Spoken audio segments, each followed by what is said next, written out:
안녕하세요, 파플님들. 다시 또 새로 콘텐츠에서 다시 만나 뵙게 되었는데요. 이번에는 나이트 레디오 콘텐츠로 준비해 봤습니다. 그래서 제가 좋아하는 최애, 일본 애니메이션, 한국 소설, 너의 이름은 이라는 책을 한번 읽어보도록 하겠습니다. 플레이리스트 공기, 가드 마시며 일하기, 업무, 공부, 작업, 집중할 때 듣는 음악입니다. 이거 들으면서 라디오를 시작해보도록 하겠습니다. 사카이 마코토가 지었고 밤이정님께서 옮겼습니다. 좀 더 알아보도록 하겠습니다. 사카이 마코토입니다.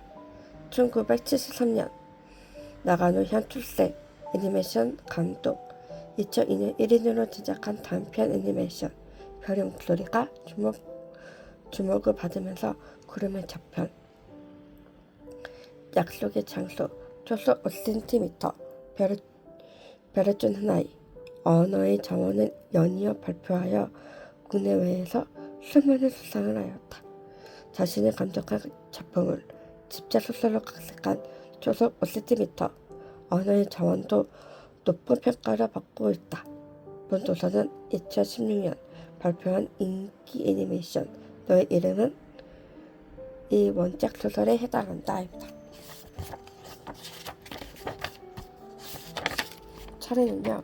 1장 꿈, 2장 단서, 3장 나날, 4장 탐방, 5장 기억, 6장 재현, 7장 아름답게 발버둥 치다, 8장 너의 이름은 작가 후기로 구성되어 있고 인트로에서는 1장과 2장까지만 이야기를 들려드리고 후기까지 읽어드리면서 마무리를 하겠습니다.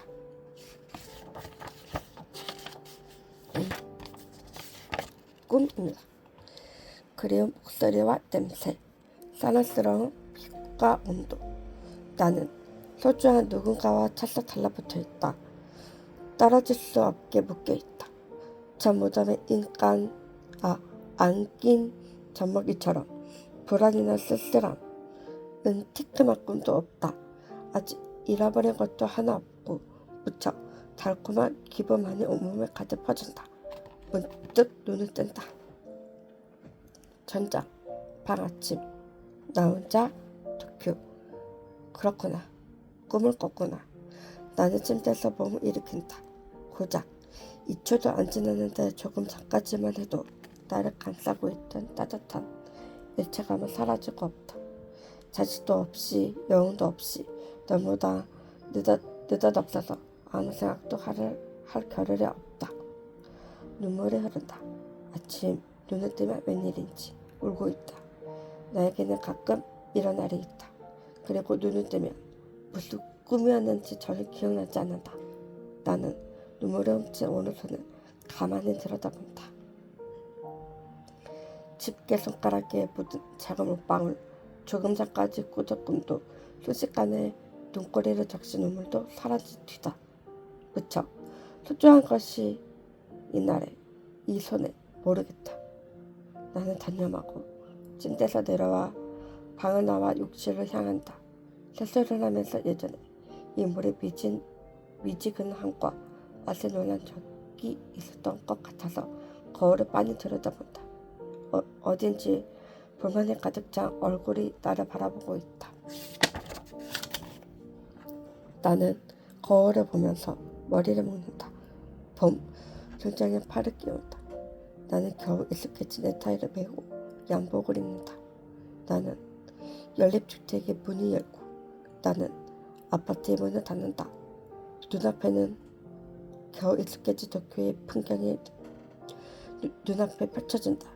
예전에 수많은 산봉우리 이름을 자연스럽게 외웠듯이 지금은 몇 개의 고치 빌딩 이름을 말할 수 있게 되었다.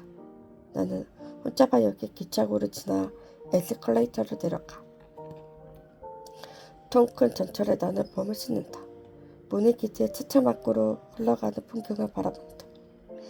벨트 창문에도 차에도 육교에도 거리는 사람들로 넘쳐난다. 벚꽃이 펼 이 모래배 흐린 하늘, 100명이 타고 있는 전철 한 칸, 1000명을 실어 나르는 열차, 그렇게 천 개의 선로가 뻗어있는 도시. 정신을 차리면 언제나처럼 그 도시를 바라보며 나는 누군가 한 사람만을 찾고 있다.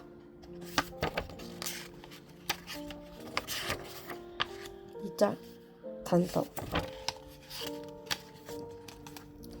낯선 벨소리다. 잠결에 그런 생각이 들었다. 알람인가? 하지만 아직 졸리다. 어젯밤에는 그림 그리는데 푹 빠져서 새벽이야 잠자리에 들었다. 타키. 이번에는 누군가가 내 이름을 부른다. 여자 목소리다. 여자? 타키. 금방이라도 울음을 터뜨릴 것만 같은 애절한 목소리다. 아싸라한 별의 반짝이처럼 쌀쌀하면서도 떨리는 목소리. 나 기억 안 나니? 목소리가 불안한 듯 내게 묻는다. 하지만 나는 내가 누군지 몰라. 갑자기 전철이 멈추고 문이 열린다.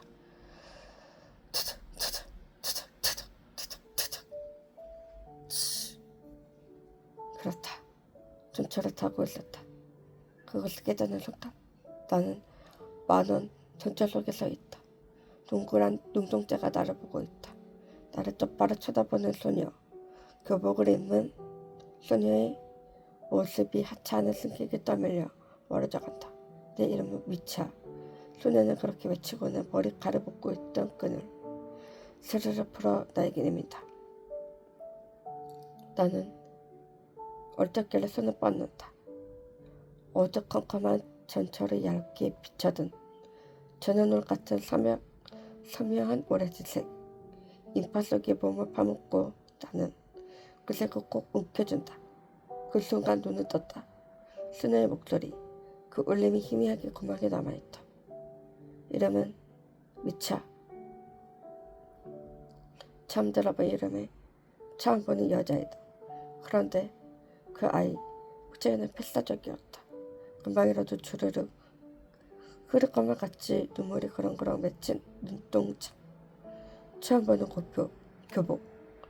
마치 우주의 운명을 쥐고 있기라도 한 듯 진지하고 심각한 표정. 그래봤자 꿈일 뿐이다. 의미 따위는 없다. 생각해보면 어떤 어부리의 눈치조차 기억나지 않는다. 고막에 남아있던 울림도 이미 사라진 뒤다. 그래도 내 심장은 아주 미묘하게 골동치고 있다. 가슴이 묘하게 무겁다. 온몸이 땀에 흠뻑 젖었다. 나는 웃어 숨을 깊이 들어마셨다. 감기인가? 코와 목에 위화감이 들었다. 공기가 지나다니 는 길이 평소와 달리 무척 좁은 느낌이다. 가슴이 묘하게 무겁다. 뭐랄까 무리 쪽으로 무거운 느낌이다. 내 몸을 내려다보았다. 거기에는 가슴골이 있었다.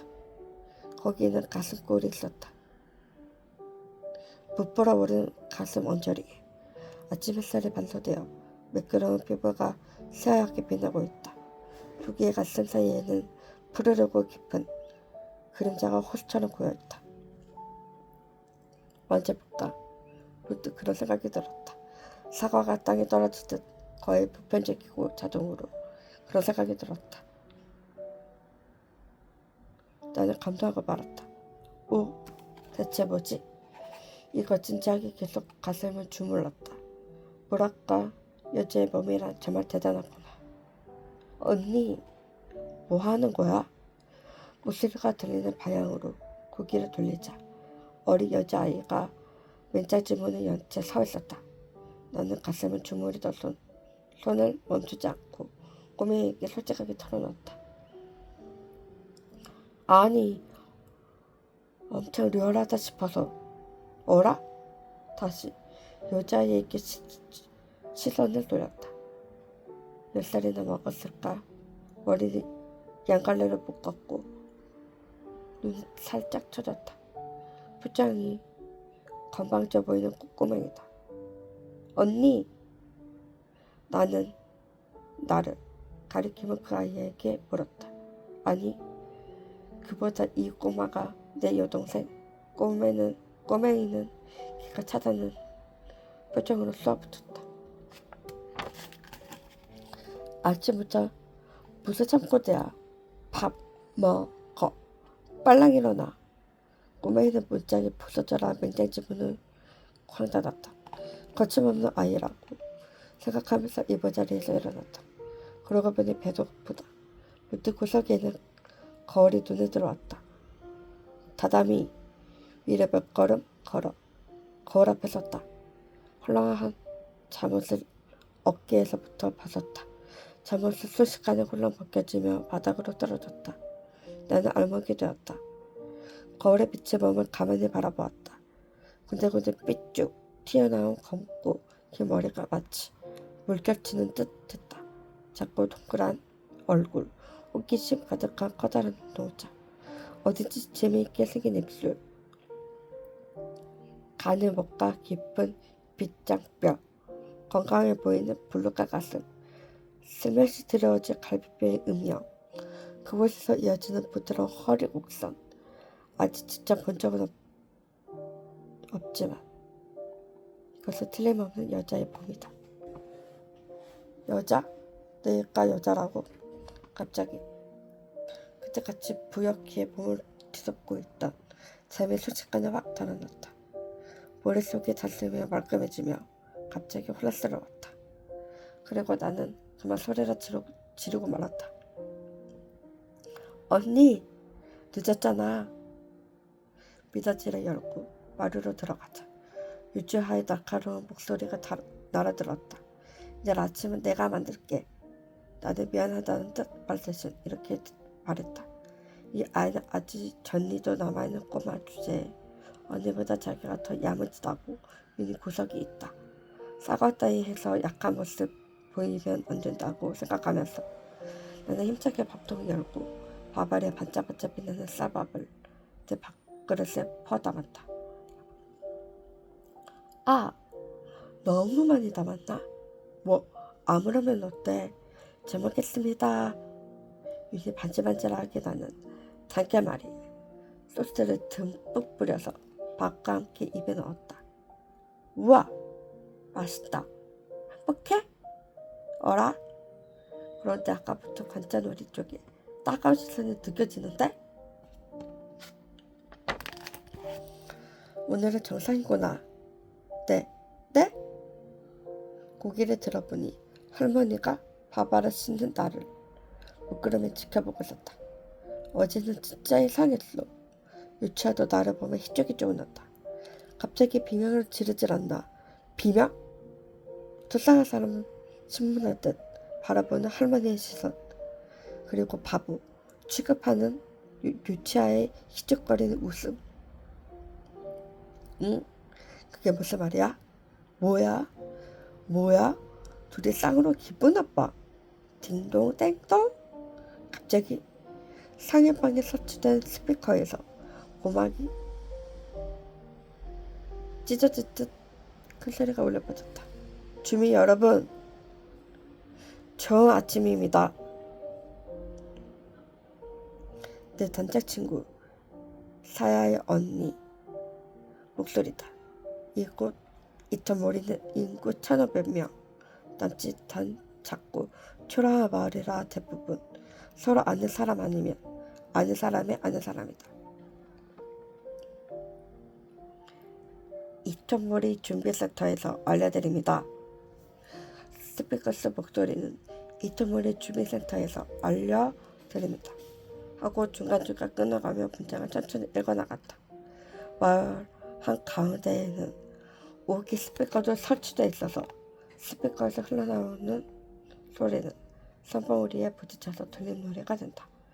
매일 아침 저녁으로 두 번 운 마을에 방제 무슨 방송이 울려 퍼진다.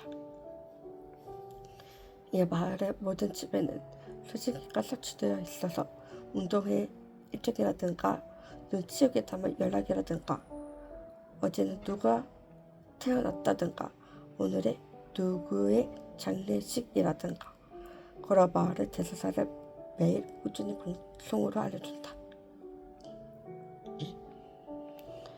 다음 달 20일에 치러질 이천몰이 마을 이자 선거에 대해 선거관리위원회로부터 뚝 벼랑간 스피커가 침묵한다. 스피커 본체에는 손이 닿지 않기 때문에 할머니가 콘센트를 뽑아버린 것이다. 요즘을 넘긴 지금까지도 옛스러운 기분의 차림을 고수하는 할머니가 말 한마디 없이 분노를 드러내는 방법이다. 속 시원하다고 생각하면서 나는 리모컨을 집어들고 의뢰 그렇듯이 텔레비전을 켰다.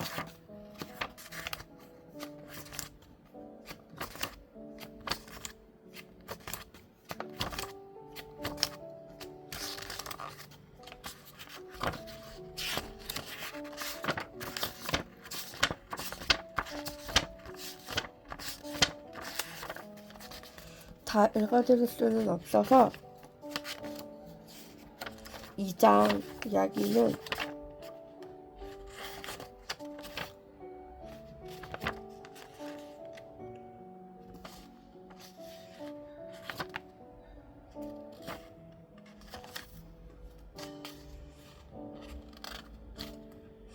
(29) 페이지까지 읽어드리고 마무리를 할게요.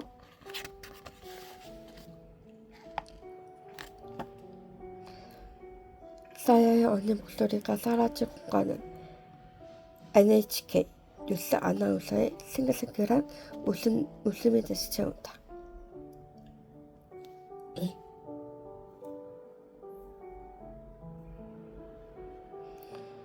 1200년에 한 번 지구로 근접하는 혜성을 볼 수 있는 날이 드디어 한 달 앞으로 다가왔습니다.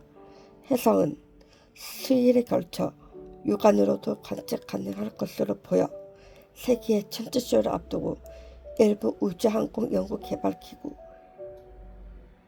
GASA를 비롯한 전세계 연구기관이 관측 준비를 위해 서두르고 있는데요. 화면에는 티아마트 해석 한 달 후에 육안으로도 관측 기능이라는 문구와 함께 흐릿한 혜성이 영상이 떠 있었다. 이리저리 대화는 끊겼고 뉴스 소리에 섞여서 우리 집 새 여자가 식사하는 소리만이 수업 중에 밀담처럼 을씨년스럽게 달그락달그락 들려온다. 이제 아빠랑 화해 좀 하지? 분위기 파악 못하고 요차가 나섰다. 어른들 문제에 나서지 마. 나는 톡 쏘아붙인다. 그렇다. 이것이 어른들의 문제다. 이제 선거가 될소야?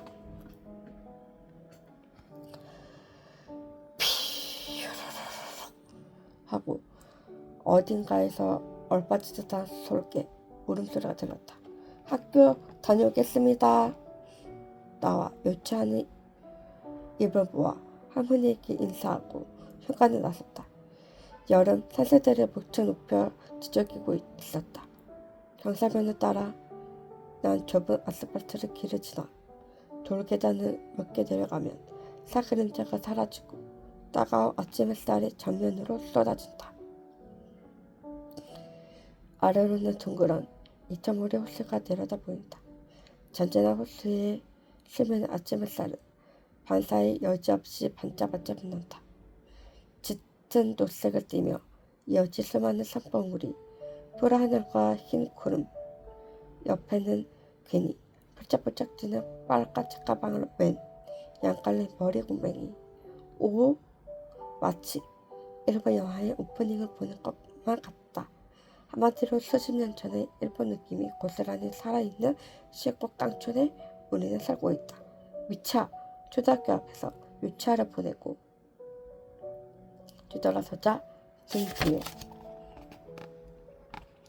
등 뒤에서 누군가 내 이름을 불렀다. 자전거 페달을 밟고 있는 기분이 별로 안 좋아 보이는 택시와 자전거 짐칸에 타고 방긋방긋 웃고 있는 사이였다. 야, 너 빨리 내려. 택시가 구시렁거렸다. 좀 태워주면 어때서? 치사해. 엄청 무거워. 승유에게 그런 말이 어딨어. 두 사람은 마치 부부 만담을 하듯 아침부터 티격태격 한다. 너희 진짜 사이 안 좋다. 사이 좋다. 아니거든? 둘이 입을 모아 정색했다. 그런 두 사람의 모습이 우스워서 나는 후후하고 웃음을 터뜨렸다. 내 머릿속 배경음악은 어느새 경쾌한 기차솔로 연주로 바뀌었다. 우리 셋은 10년이 넘은 단짝 친구다. 문집이 작고 일자로 자란 앞머리에 뒷머리를 따내린 사야와 긴 훤칠하지만 까까머리가 촌스러운 태씨.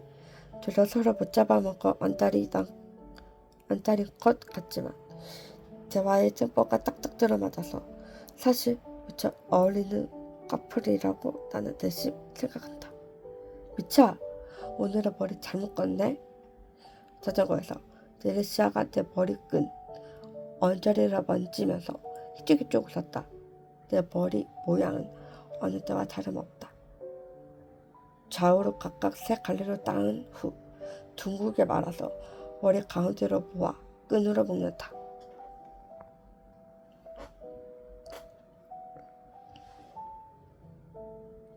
아주 오래전에 엄마가 가르쳐준 방법이다. 뭐? 머리? 무슨 소리야? 그러고 보니 아침 먹을 때 얼른 뚝딱 넘어간 대화가 떠올랐다. 오늘은 당정하니 그럼 어제는 이상했단 소리야? 어제 일을 떠올리려고 하는데 태치가 걱정스러운 표정으로 얼굴을 쑥 들이밀었다. 할머니가 엠마기는 제대로 해줬어? 엠마기? 너 분명히 여우에 홀린 거였어? 뭐? 자신만만한 표정으로 말하는 택시를 보며 나는 고개를 갸웃거렸다. 사야가 기가 차다는 듯 말했다. 너는 모두 그렇게 옷걸이랑 연결됐더라. 미치아는 그저 스트레스가 많아서 그래. 그치? 스트레스? 저기 지금 무슨 소리야. 왜 이렇게 모두를 하나같이 내 걱정하는 거지. 어제는 얼른 생각나지 않지만 분명 평범한 하루였을 텐데. 어라? 정말 그랬나? 어제 나는 그리고 무엇보다도 그때 햇살기의 고급 목소리가 울려 퍼지는 바람에 내 의문이 잔뜩 지워졌다. 비닐하우스가 쭉 늘어선 바로 건너편 마을에는 운영하는 쓸데없이 넓은 주차장 부지에 10여 명쯤 되는 사람들이 무리지어 모여 있었다. 그 가운데에서 마이크를 손에 쥐고 서 있는 사람, 유난히 키가 크고 위풍자당한 그 사람이 바로 내 아버지다. 양복 차림을 한 아버지가 사마시의 어깨띠를 두르고 있다. 그곳에는 자랑스럽다는 뜻 현직 미야비지 토시키라고 쓰여 있다. 이 자석은 요새 중인 것이다.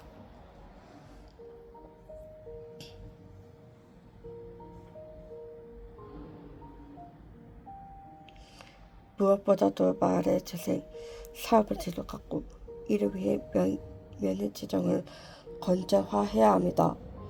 이것이 실현되어야만 비로소 안전하고 안심할 수 있는 마을을 만들 수 있습니다.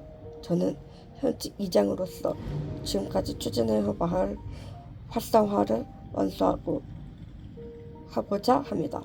더욱 갈고 닦고자 합니다. 그리고 새로운 열정으로 이 마을을 이끌어 아이부터 어르신들까지 누구나 안심하고 생기 넘치게 활약할 수 있는 지역사회를 실현하고자 합니다. 그것이 저의 사명이라고 결의를 새로이 다진 바입니다. 고압적이면서도 유두루뚜한 연설이 마치 텔레비전에 나오는 정치가의 연설 같아서 밭으로 둘러싸인 주차장과는 전혀 안 어울린다. 나는 순간 기운이 빠지는 듯한 기분이 들었다. 어차피 이번엔 또 미야미지 이장이 또 당선되겠지? 엄청 퍼주고 다닌다잖아요. 청중에게서 들려오는 수근거리는 목소리가 내 마음에 더욱 짙은 그늘을 들이웠다. 야! 미야미즈 안녕? 이런 최악이다. 평소에 껄끄러운 반 친구 삼총사가 말을 걸었다. 이 아이들은 내가 다니는 고등학교에서도 화려한 멋쟁이에 속하는 부류로 수사한 한쪽에 가까운 우리에게 걸핏하면 뾰족하게 심술을 부린다. 이장과 건설업자는 한 명이 말을 꺼내더니 꿈이 듯한 동작으로 연설 중에 아버지 쪽으로 시선을 돌렸다. 아버지 옆에는 태씨의 아버지가 얼굴에 웃음을 가득 띠고 서 있었다. 태씨의 아버지는 자신을 운영하는 건설 회사 재킷을 팔에는 미야미즈 초식기 응원단이라고 쓰인 완장을 두르고 있었다. 그 아이는 다시 시선을 돌려 나를 한번 쳐다보고 이어서 태씨에게 시선을 주고는 이렇게 덧붙였다. 자식들끼리도 친하다니까. 얘네들 아빠들이 그래서 저렇게 함께 다니는 건가. 바보 같은 소리. 나는 대꾸하지 않고 그 자리를 뜨기 위해 발걸음을 재촉했다. 태씨도 무표정이다. 사야만 곤란한 표정이었다. 미쳐! 변화가 호령 소리가 울려 퍼졌다. 헉 하고 숨이 멎을 것만 같았다. 말도 안 돼. 연설 중에도 아버지가 마이크 내려놓고 날 향해 크게 소리 질렀다. 그 바람에 청중의 시선도 일제히 나를 향했다. 미쳐! 어깨 펴고 당당히 걸어. 얼굴에 빨갛게 달아올랐다. 너무 어이없어서 눈물이 그렁그렁 맺혔다. 뛰어가 버리고 싶은 것을 간신히 참으며 공주 큰 걸음으로 그 자리에서 멀어졌다. 자식한테 너무하네. 보통 이장이 아니야. 청도들이 수근거리는 소리가 들렸다. 와, 창피하겠다. 좀 불쌍해지려고 해. 삽전사에 비웃는 소리도 들렸다. 최악이야. 아까까지만 해도 머릿속 가득 울려 퍼지던 배경음악이 어느새 멈춰버렸다. 배경 없는 이 마을은 그저 숨이 막히는 곳일 뿐이다.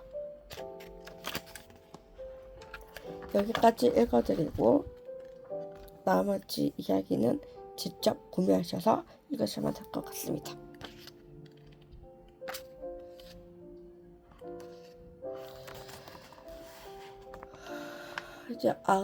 이제 아우트로가 왔습니다. 아마 아우트로까지 하고 나면 한 9시쯤에 업로드가 되겠죠? 집에 와서 들어보시길 바랍니다. 작가의 후기. 사실 처음에는 이 소설을 쓸 생각이 없었다. 이런 말을 하면 독자 여러분께 설레일지도 모르지만 너의 이름은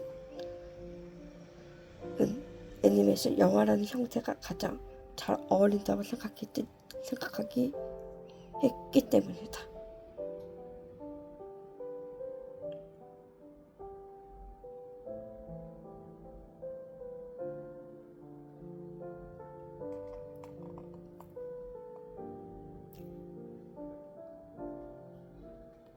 이렇게 선물을 주고받듯 영화를 제작하고 소설을 쓰는 것은 나에게 처음 있는 일이었다. 솔직하게 말하자면 무척 즐거웠다.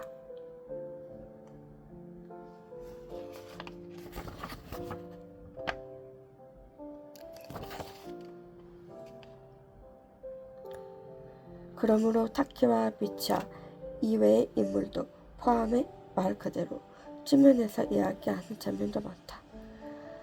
소설과 영화 각각의 매력을 충분히 즐겨주기를 바라지만 이처럼 미디어의 특성상 필연적으로 상호 보완적이 되었다.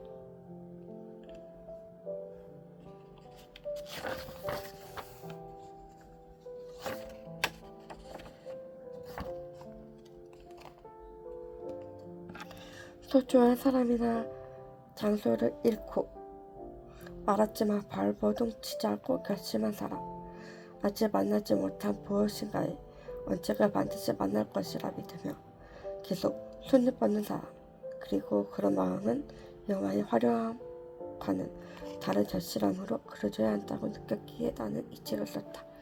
이 책을 선택해 주셔서 그리고 읽어주셔서 정말 고맙습니다. 2016년 3월 상카이 마코토. 이렇게 해서 애니메이션 너의 이름은 이 상카이 마코토 감독이 직접 집필한 원작 소설입니다. 그래서 한번 이야기도 들어도 보고 리뷰도 해보았습니다. 이 책은 진짜 재미있는 책이니까요. 꼭 구매하셔서 읽어보시면 좋을 것 같습니다. 여기까지 콘텐츠는 끝났고 또 재미있는 걸로 또 돌아오도록 하겠습니다. 끝까지 시청해주셔서 감사드리고 그럼 다음에 만나뵐게요. 그럼 안녕.